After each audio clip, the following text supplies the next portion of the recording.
Seres do submundo, como estão hoje? Têm tido ótimos pesadelos? Eu espero que vocês estejam gostando muito do cast. Espero também que os novos equipamentos comprados tenham agradado a todos. Realmente fez uma diferença, muita gente elogiou e disse que a voz estava mais fácil de ser entendida. Todas essas coisas só são possíveis por causa dos patrões que apoiam o podcast e que fazem a gente poder comprar mais equipamentos, mais microfones e tudo mais. Muito obrigado, patrões, e também muito obrigado a cada uma das pessoas que ouve o podcast e divulga. Vocês fazem toda a diferença. Vamos para nossa história? Eu sou o Bruno Lima e esse é o Submundo Terror.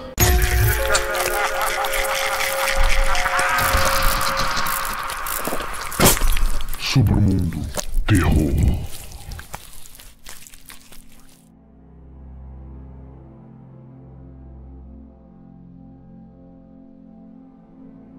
Três anos se passaram desde aquela noite. Eu não deveria ter estado lá. Eles sabiam disso. Naquele dia, fui muito cedo na casa de um amigo. Os pais dele não estavam e ele tinha comprado um novo jogo de terror. Nós passaríamos a noite jogando. Eles sabiam. Eu não deveria ter estado lá naquela noite. Meu amigo deveria estar sozinho.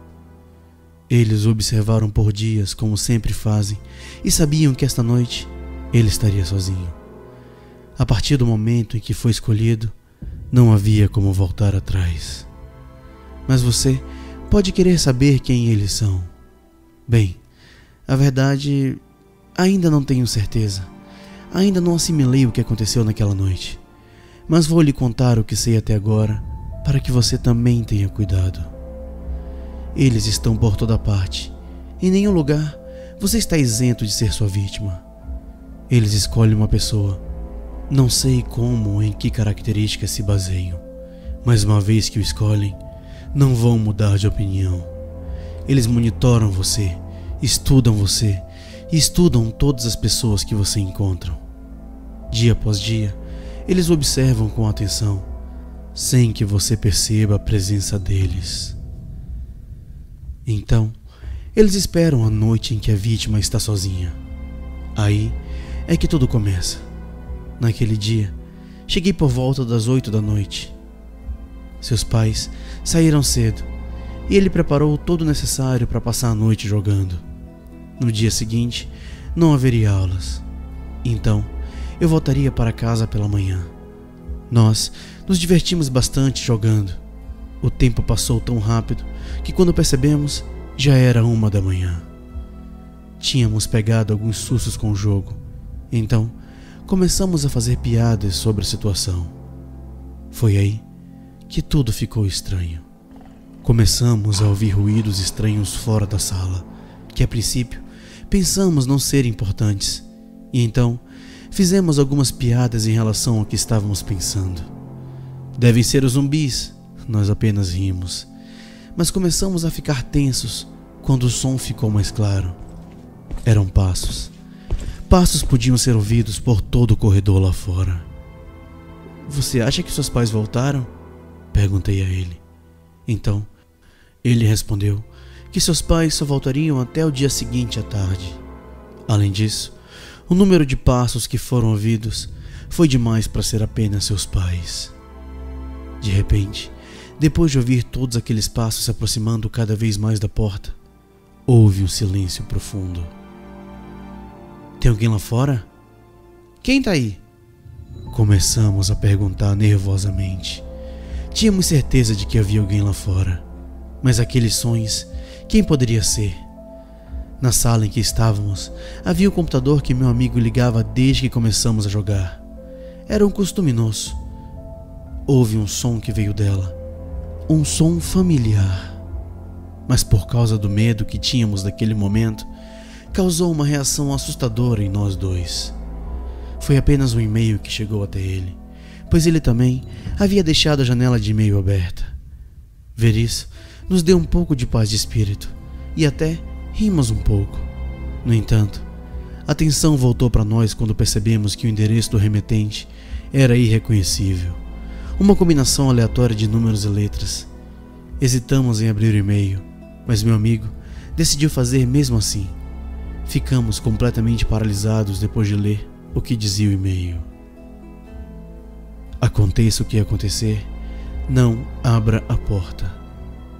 Apenas lendo essas palavras, um sentimento completamente estranho invadiu meu coração. Naquele momento, eu estava realmente em pânico, mas a mensagem dizia mais: eles estão lá fora. Por favor, faça o que fizer, ouça o que ouvir, não abra a porta. Eles vão tentar te convencer a fazer isso, e eles têm seus métodos. Eles podem fingir ser alguém que você conhece, um membro da família, um amigo, e suas vozes soarão iguais. Eles podem pedir sua ajuda, dizer que você está ferindo, implorar para que você abra a porta. O que quer que você ouça, esta noite, não abra. Tente ignorá-los, tente dormir. Amanhã, tudo ficará bem. Eles vão brincar com a sua mente. Não deixe isso acontecer. Por favor, acredite em mim. Não abra a porta. Quando terminamos de ler, não sabia o que pensar. Talvez fosse uma brincadeira boba de alguém. Talvez fosse até o meu amigo que estava brincando comigo. Mas ele tinha aquela expressão. Ele estava tão assustado que até eu podia sentir isso. Agora, sabíamos que havia alguém lá fora, bem atrás da porta. De repente, o momento mais terrível que poderíamos esperar chegou.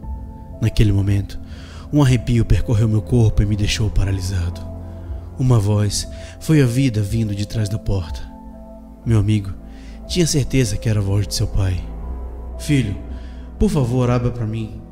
Sua mãe e eu sofremos um acidente de carro. Estamos muito machucados. Por favor, abra a porta, ajude a gente.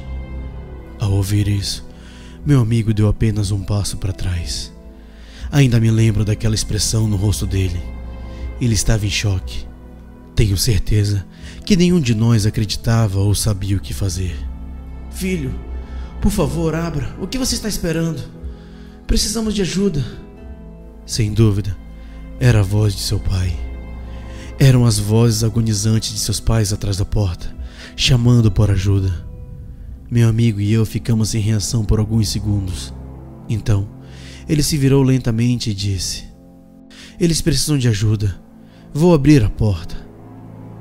Ele decidiu se dirigir até a porta, mas então eu o impedi.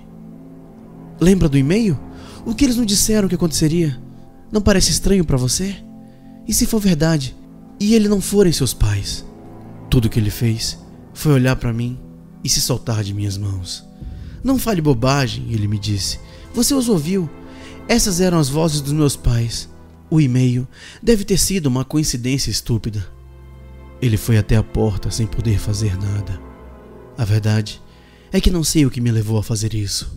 Pode ser o medo que me invadiu, mas quando eu o vi ir até a porta, tudo que pensei foi correr para o armário onde meu amigo guardava algumas coisas dele e me esconder lá. Ele não sabia o que iria acontecer, mas estava com muito medo. O que eu vi em seguida, ainda não esqueci, e até hoje tenho pesadelos com isso. Ele abriu a porta, e então eu só pude ouvir seus gritos.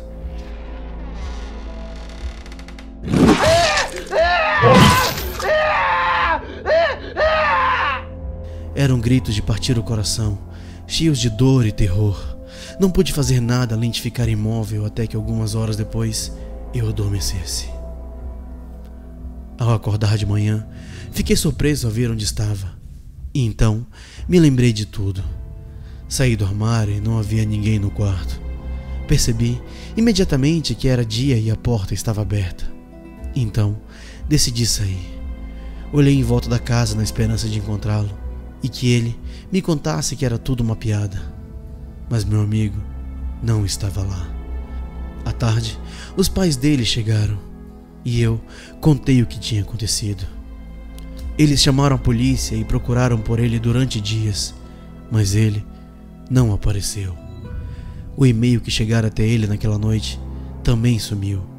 E para ser sincero, acho que ninguém acreditou em nada do que ele havia contado.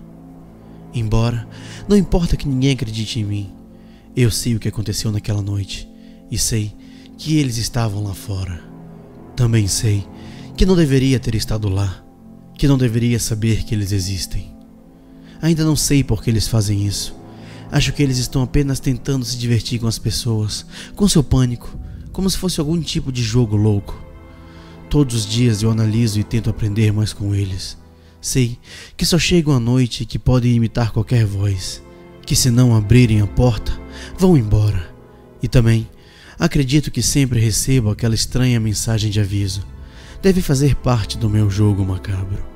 Eu não deveria ter estado lá aquele dia. Eu não deveria saber que eles existem. Eu sei que um dia eles voltarão para me buscar. Mas aconteça o que acontecer, eu não irei abrir a porta. Gostaram da história, seres do Submundo? Se vocês gostaram mesmo, não se esqueçam de considerar apoiar o podcast. Você pode procurar @Submundo no PicPay, ou clicar aqui embaixo que vai te levar para o Catarse ou para o Patreon. E lá você encontra vários modos de apoiar o podcast. Muito obrigado por tudo. Boa noite e bons pesadelos.